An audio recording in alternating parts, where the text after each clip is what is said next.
Hello friends, मेरे channel में आपका स्वागत है। मैं राजेंद्र नायक। आज का वीडियो आप सब सीएमए इंटरमीडिएट कैंडिडेट्स के लिए बहुत ही खास है।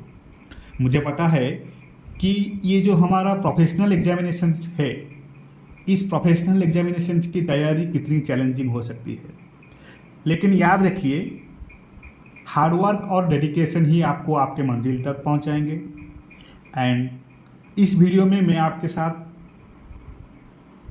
एक certified copy of answer sheet share करने वाला हूं, जो कि CMA intermediate group 2 indirect taxation subject का है एंड दिसंबर 23 टर्म का ये क्वेश्चन पेपर का आंसर शीट है for indirect taxation paper, right. And इस कैंडिडेट ने 64 मार्क्स ऑब्टेन किए हैं और उन्होंने बोथ प्रैक्टिकल और थियोरेटिकल क्वेश्चंस को बहुत ही अच्छी तरह से प्रेजेंट किया है। ये आंसर शीट एक इम्पोर्टेंट रिसोर्सेस है जो ये शो करता है कि अपनी आंसर्स को अच्छे से कैसे लिखा जाए। पहले मैं इस कैंडिडेट को अप्रिशिएट करना चाहता हूँ, उन्होंने हर क्वेश्चंस का जवाब बहुत ही क्लियरली और सिस्टमेटिकली दिया है। जितने भी सारे प्रैक्टिकल क्वेश्चंस है वो प्रैक्टिकल क्वेश्चंस में स्टेप्स को लॉजिकली फॉलो किया गया है और कैलकुलेशंस को नीटली प्रेजेंट किया गया है। जितने भी सारे थियोरेटिकल क्वेश्चंस है, थियोरेटिकल क्वेश्चंस में उन्होंने कंसाइज और रिलीवेंट पॉइंट्स लिखे हैं जो एग्जामिनर को क्लियरली समझ आए। कैंडिडेट का जीएसटी और अदर कॉस्ट्यूम लॉज में डेप्थ नॉलेज उनके आंसर्स में स्पष्ट दिखाई देता है, जो उन्हें 64 मार्क्स दिलवाने में मददगार रहा। आप सभी कैंडिडेट्स के लिए ये एक इम्पोर्टेंट इंस्पिरेशन है। इस कैंडिडेट का धन्यवाद करता हूं कि उन्होंने हमें इस certified copy of answer sheets को शेयर करने की अनुमति दी एंड ये कई कैंडिडेट्स की तैयारी में मदद करेगी। एंड सभी सीएमए इंटरमीडिएट कैंडिडेट्स जो upcoming June terms of examinations की तैयारी कर रहे हैं, उनसे कहना चाहता हूं कि आप लोग हमेशा मोटिवेट रहें और मेहनत करते रहें। एंड याद रखिए, the only limit to our realization of tomorrow is doubts of now. ये फ्रैंकलिन डी रूजवेल्ट ने कहे थे। आपकी मेहनत जो है वो जरूर रंग लाएगी। इस आंसर शीट को एक गाइड और इंस्पिरेशन के रूप में इस्तेमाल करें एंड अपनी प्रिपरेशन को सिस्टमेटिक और डिसिप्लिन रखें। वो इसलिए, अगर सिस्टमेटिक और डिसिप्लिन रहेगा, कंसिस्टेंसी फॉलो करेंगे तो we can easily crack this examination. और जो कैंडिडेट्स अपना इंटरमीडिएट क्लियर कर चुके हैं ऑलरेडी, उनको सीएमए फाइनल की तैयारी के लिए बेस्ट ऑफ लक। आपने यहाँ तक पहुँचने के लिए बहुत मेहनत की है और आगे भी ऐसे ही मेहनत करते रहें। Success is not final, failure is not fatal, it is the courage to continue that counts. ये विंस्टन एस चर्चिल ने कहा था। तो वीडियो को लाइक, शेयर और सब्सक्राइब करना ना भूलें ताकि आपको ऐसे और भी कंटेंट मिलता रहे, राइट। तो चलिए शुरू करते हैं। ये है certified copy of answer sheet for indirect taxation subject CMA intermediate group 2 for December 23 term, right. तो यहाँ पर सी क्वेश्चन नंबर 1 जो कि एमसीक्यू टाइप है, तो एमसीक्यू टाइप के अंदर 20 क्वेश्चन था, तो 20 में 19 मार्क्स मिला है कैंडिडेट को, which is very very impressive, right. तो एमसीक्यू में क्या होता है, हम लोग एवरेज कैंडिडेट हैं तो 2-4 मार्क ऐसे तो मतलब रॉन्ग हो ही जाता है, बट यहाँ पर कैंडिडेट ने इतने हार्डवर्क किया है, राइट। तो 20 से 19 मतलब 99% एमसीक्यू करेक्ट है, 99% एमसीक्यू करेक्ट है, राइट। तो इसलिए कैंडिडेट को 64 मार्क्स मिला है एंड एमसीक्यू इस कैंडिडेट को बहुत हेल्प किया है to secure this examination, right.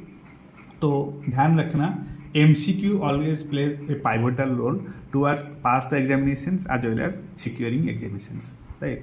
And question number 2 में प्रैक्टिकल क्वेश्चन में कैंडिडेट को 9 मार्क्स मिला है। क्वेश्चन नंबर 3 में 2 + 6 8 मार्क्स। क्वेश्चन नंबर 5 में 7 + 4 11 मार्क्स। क्वेश्चन नंबर 6 में 4 + 4 8 मार्क्स। क्वेश्चन नंबर 8 में 2 एंड क्वेश्चन नंबर 9 में 7 मार्क्स मिला है। तो ऐसे करके कैंडिडेट को 64 मार्क्स मिला है, which is very good and examination, right. Now each and every questions को यहाँ पर डिस्कस करेंगे। सी सेक्शन ए, अगर पूरे मतलब यहाँ पर हेडिंग में मेंशन करना है। अगर मैंने सेक्शन ए का आंसर लिखना चाहता हूँ तो पहले हेडिंग लिखे section A and then answer to question number 1। जैसे कि ये कैंडिडेट ने प्रेजेंट किया है section A then answer to question number 1, राइट। तो क्वेश्चन नंबर 1 के अंदर A B C and D, right, ऐसे ही कैंडिडेट ने मेंशन किया है। सिर्फ अगर कैंडिडेट को ऑप्शन पता है, अगर ऑप्शन भी लिख दो तभी भी मार्क मिलेगा। तो कैंडिडेट ने सब कुछ ठीक किया है, सिर्फ एक ही जो क्वेश्चन है वो गलत हो गया है, वो है क्वेश्चन नंबर 1D का डबल आई। 1D का डबल आई जो क्वेश्चन था वो था MCQ टाइप का क्वेश्चन था। अच्छा, आज पर section 54 subsection 14 of the CGST act, no refund shall be granted if refund amount is less than ₹1000, right. Right answer होना चाहिए था लेस देन 1000, बट यहाँ पर कैंडिडेट ने गलती से 100 लिख कर आए हैं, इसलिए यहाँ पर ये क्वेश्चन गलत हो गया है। इसकी वजह से 20 मार्क्स से कैंडिडेट को 19 मार्क्स मिला है, which is very very impressive and a good marks.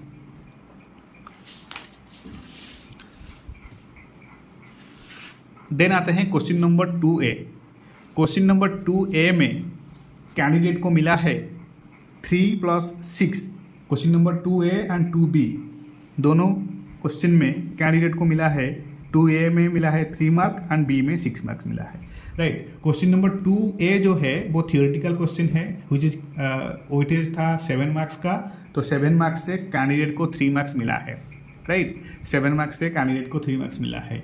Question क्या था? Right short note on constitution of GST council and also state any 4 issues on which GST council में गिव इट्स रिकमेंडेशंस, राइट। तो candidate ने यहाँ पर mention किया है constitution of GST council, तो कैंडिडेट ने GST काउंसिल के बारे में लिखा है यहाँ पर, और ज़्यादा लिखना चाहिए था बट फिर भी ठीक है। कैंडिडेट ने लिखा है GST council is a constitution of 33 members, it is constituted by president of India. Out of 33 members, one is union finance minister who is the chairperson of GST council, 1 member is a IRS officer and remaining 31 member are finance minister of state. 3/4 majority voting and half quorum required to pass any resolution in GST council. Then candidate ने mention किया है issue on which GST council give recommendation. GST council will recommend on provision and compliance related to goods and service tax in India. Then GST council shall recommend the role of tax levied on goods and services or any change in rate of tax. GST council will recommend on which good to make taxable and exempt, right। तो candidate ने सबके सब point ठीक ठाक लिखा है, but यहाँ पर कॉन्स्टिट्यूशन ऑफ GST काउंसिल को थोड़ा और ज़्यादा लिखना चाहिए था, जो कि कैंडिडेट ने शॉर्ट में लिखा है, इसलिए 7 से 3 मार्क्स मिला है, right. 3 marks out of 7 marks मिला है। एंड क्वेश्चन नंबर 2B में, क्वेश्चन नंबर 2B अगेन एक practical and theoretical, both practical as well as theoretical question है। Question number 2B, question 2B is all about composition scheme, right, whether the RCC is eligible to claim composition scheme और not. एक case study दिया गया है, case study के according हमको क्या करना है, पता करना है, डिसाइड करना है कि whether such person is eligible for opting composition scheme और नॉट। तो कैंडिडेट ने यहाँ पर पूरा अच्छे से जो रूल्स के अकॉर्डिंग क्या क्या होना चाहिए प्रोविजंस, वो सब कैंडिडेट ने यहाँ पर मेंशन किया है, right, step by step follow करके। एंड देन फाइनली लिखा है here Ram Subbu is only providing taxable services and his aggregate turnover in preceding financial year is ₹47.25 lakh. Therefore, he is eligible to avail benefit of composition scheme under section 10(2)(a) only.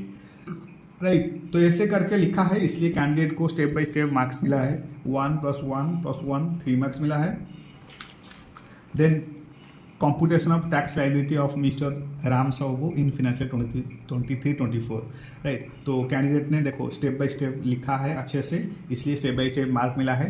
Under section 10(2)(a) the rate of tax levied on turnover of current financial year is 3% CGST and 3% SGST. Aggregate turnover of Ram Subbu is ₹31.27 lakh. Tax payable by him 31.27 lakh into 3%, that is 93,810 CGST and 93,810 SGST, right. तो ऐसे ही answers को present करना है answer sheet में, well define किया जाना चाहिए, right, well hand written होना चाहिए, सो दैट पूरे फुल टू फुल मार्क्स मिल जाएगा। तो यहाँ पर कैंडिडेट को क्वेश्चन नंबर 2 में 3 + 6 9 मार्क्स मिला है, right, which is also good, not bad. Then question number 3, let's see. Question number 3 में अगेन कैंडिडेट को 2 + 6 8 मार्क्स मिला है, राइट। तो क्वेश्चन नंबर 3 ए का वेटेज था 8 मार्क्स का एंड बी का 7 मार्क्स, राइट। 15 मार्क का क्वेश्चन है, 8 + 7, तो 15 मार्क्स से कैंडिडेट को सिर्फ मिला है कितना, 2 + 6 8 मार्क्स मिला है, ठीक है। स्टेप मार्किंग के थ्रू मार्क मिला है। कैंडिडेट ने यहाँ पर 3A को प्रेजेंट किया है, computation of value of supply for Joy Lakshmi enterprise, right. Total value of supply candidate ने यहाँ पर प्रेजेंट किया है आंसर को, but the issue is candidate का 3A में 2 मार्क्स मिला है। आंसर तो सही है, आंसर सही है 8,09,000, बट कैंडिडेट को थोड़ा और प्रेजेंटेशन को इंक्रीज करना था। यहाँ पर कैंडिडेट ने लिखा है subsidy receive from central government and state government while calculating value of supply are consider while calculating value of supply. अच्छा, कैंडिडेट ने यहाँ पर स्टेट गवर्नमेंट को मेंशन नहीं किया है। Subsidy receive from NGO are not considered, so added back. Inspection charges are post delivery, so not taken into consideration. Discount are not known at the time of supply, so not considered.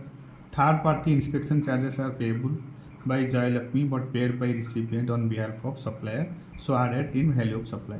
तो ऐसे ही candidate ने notes लिखा है जो जो eligible है, जो जो एलिजिबल नहीं है, राइट। फिर भी कैंडिडेट को 2 मार्क्स मिला है।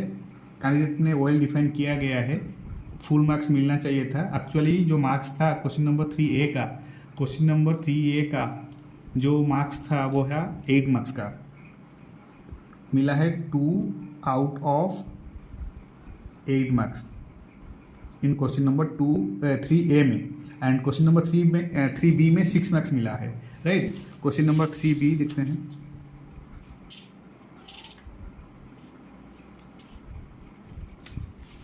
क्वेश्चन नंबर 3B, राइट, यहाँ पर question number 3B, question number 3B। तो question number 3B again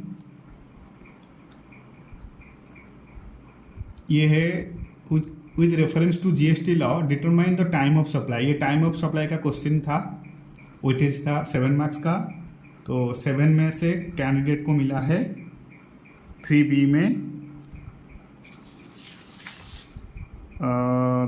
6 marks मिला है, 7 से 6 मार्क्स मिला है। तो ठीक, सब कुछ ठीक ठाक किया है, इसलिए क्वेश्चन नंबर 3B में 7 से 6 मार्क्स मिला है।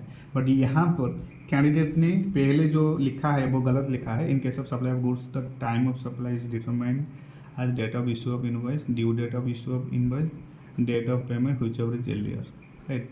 तो यहाँ पर थोड़ा सा सेंटेंस में थोड़ा सा इधर उधर हो गया है। एक्चुअली लिखना चाहिए था as per section 12 subsection 2 of the CGST act, section तो मेंशन करना चाहिए था पहले। The time of supply of goods where goods and services involved for the purpose of payment of tax is the date of issue of invoice by the supplier or last date on when the invoice ought to have been issued under section 31 subsection 1, right। तो ऐसे ही section mention करना बहुत important है। Section mention नहीं किया है इसलिए 1 marks नहीं मिला है, राइट। तो इसलिए यहाँ पर 7 से 6 मार्क्स मिला है। तो सेक्शन मेंशन करना बहुत बहुत इम्पोर्टेंट है। Then question number 5, question number 5, question number 5 again, question number 5 again state the circumstances. ये एक थियोरेटिकल क्वेश्चन है। State the circumstances under which the proper GST officer can cancel GST registration on his own, right. कौन कौन सा परिस्थिति में GST officer cancel कर सकते हैं GST registration on his own. तो कैंडिडेट ने यहाँ पर आंसर दिया है। एक्चुअली ये क्वेश्चन का वेटेज था 8 मार्क्स। यहाँ पर कैंडिडेट को मिला है और कितने मार्क मिला है 1 1 2 3 4 मार्क्स। कैंडिडेट को मिला है 4 marks, right. Question number 5A में कैंडिडेट को 4 मार्क्स मिला है out of 8 marks. 4 marks out of 8 marks, ठीक है। थ्योरेटिकल क्वेश्चन है, तो कैंडिडेट ने 1 और 2 सेंटेंस गलत कर दिया है, इसलिए यहाँ पर 4 मार्क्स मिला है आउट ऑफ 8 मार्क्स, राइट। तो 1 या 2 सेंटेंस गलत भी हो जाए तो कोई इशू नहीं, मार्क मिलेगा, स्टेप मार्किंग के थ्रू मार्क मिलेगा। यहाँ पर क्वेश्चन नंबर 5B में again 5B also theoretical question. State in which schedule I, II or III of CGST Act the following supplies have been covered and also state the nature of supply, whether goods, service या फिर no supply in which they have been classified। तो कुछ elements दिया गया है, choose करना है whether coming under Schedule 2 और Schedule 3 या फिर whether the services or supply of goods or services is relevant for goods या फिर services या फिर no supply। तो और वो क्वेश्चन का वेटेज था 7 मार्क्स का, राइट। क्वेश्चन नंबर 5B का वेटेज था 7 मार्क्स। तो कैंडिडेट को मिला है 5B में 7 मार्क्स मिला है, फुल टू फुल 7 मार्क्स मिला है, राइट। वो इसलिए कि all the answers are correct. जैसे कि दिया गया था sale of land. Sale of land क्या है? Sale of land is covered under section 7(2) of schedule III means negative list, right. ये जो सेल ऑफ लैंड है ये नाइदर सप्लाई ऑफ गुड्स या फिर नॉर सप्लाई ऑफ सर्विसेज, इसलिए ये शेड्यूल 3 के अंदर आएगा, ये भी करेक्ट है। देन कैंडिडेट ने मेंशन किया है लीज टेनेंसी लाइसेंस, ये सब जो है is cover under schedule 2 of section 7, it is treated as supply of service, ये भी करेक्ट है। Service of funeral, burial, crematorium और moratorium including transportation of the deceased is coming under section 7(2) again of schedule III. It is coming under negative list, neither supply nor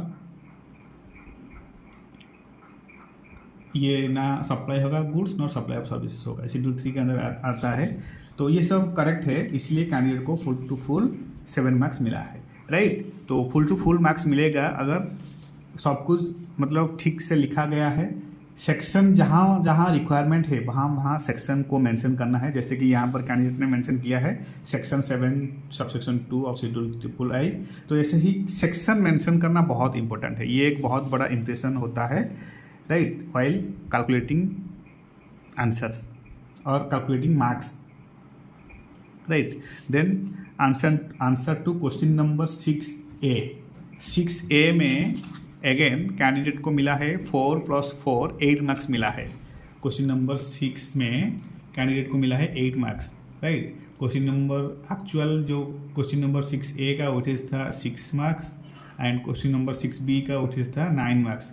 9 6 15 marks से candidate को मिला है 4 + 4 8 marks, 15 marks से 8 marks मिला है, फिर भी ठीक ठाक है।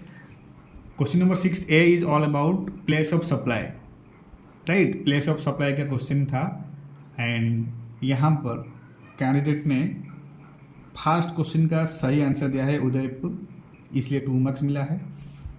देन III का आंसर बैंकॉक दिया है, बैंकॉक भी करेक्ट है। देन III का आंसर दिया है ये गलत हो गया है, ये एक्चुअली कोलकाता होना चाहिए था, कोलकाता, इसलिए यहाँ पर 2 + 2 4 मार्क्स मिला है, right. Then question number 6B question number 6B का वेटेज था 9 मार्क्स का। डिस्कस द टैक्सेबिलिटी और otherwise of the following independent supplies and also mention the person liable to pay tax. तो क्वेश्चन के अंदर जो whether particular sentence is eligible for taxable supply और not, वो मेंशन करना था। तो यहाँ पर कैंडिडेट ने दो ही क्वेश्चन का आंसर ठीक से दिया है। क्वेश्चन नंबर डबल आई तो इनकरेक्ट है।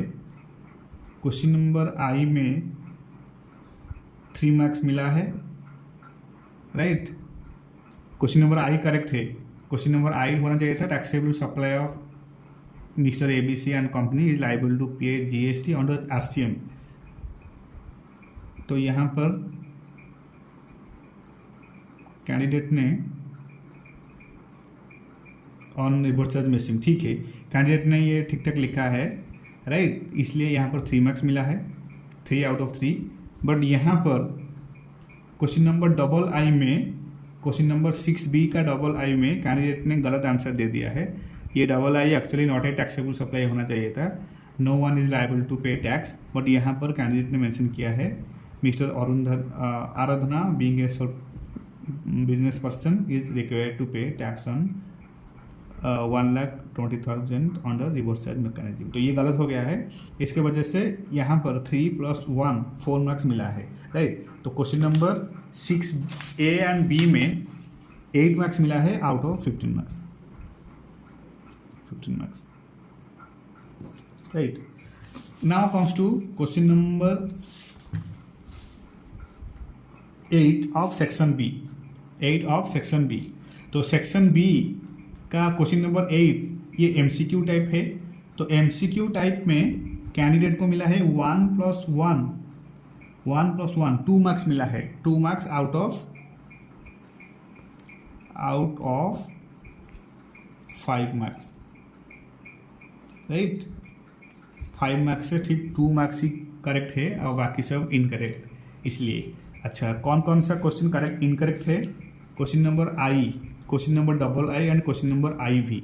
क्वेश्चन नंबर आई एक्चुअली होना चाहिए था when goods are cast into sea to reduce weight of ship to prevent it from the sinking is known as what. ये एक्चुअली होना चाहिए था option number A, that is jetsam. Option number 1 A होना चाहिए था, that is jet some. But यहाँ पर candidate ने मेंशन किया है सी, इसलिए गलत हो गया है। अगेन ट्रिपल आई के अंदर कैंडिडेट ने सी मेंशन किया है,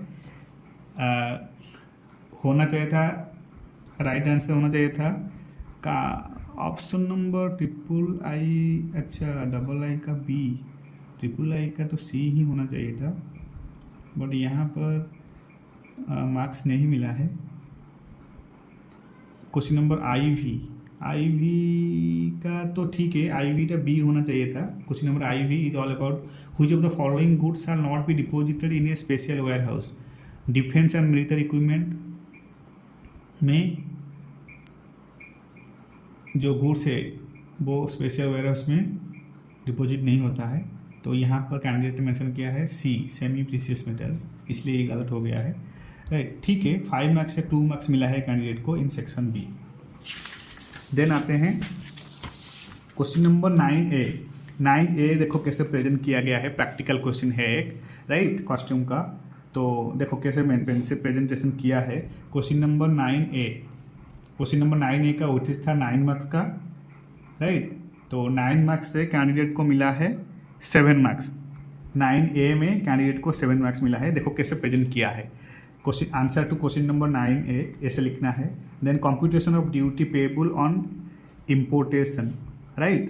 देन ऐसे ही पहले पर्टिकुलर्स लिखना है, देन यूके पाउंड के हिसाब से क्या है, देन अमाउंट्स, एक्चुअल अमाउंट क्या होना चाहिए। देन यहाँ पर कैंडिडेट ने फ्री ऑन बोर्ड मेंशन किया है 10,000, जिसका अमाउंट होगा 9,90,000। देन लाइसेंस फी 400, इसका अमाउंट होगा 39,600। तो हाफ FOB ऑन पोर्ट, ये आ गया amount. Then air freight are 20% add किया है। इंश्योरेंस नहीं दिया गया है, इसलिए कैलकुलेट किया है 1.125%, well and good. Then assessable value आया कैंडिडेट का 12,47,103। देन इसके ऊपर BCD कैलकुलेट किया है, basic custom duty, that is 10%, 1,24,710। Then SWS 10% of BCD, यह आ गया 12,471, ठीक ठाक है।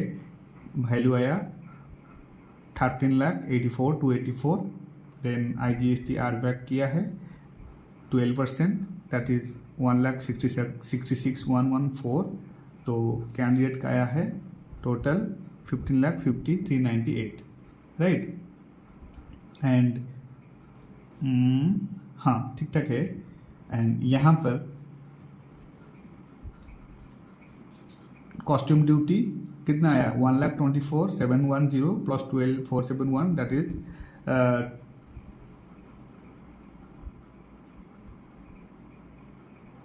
137,181, 1,37,181. देन IGST आया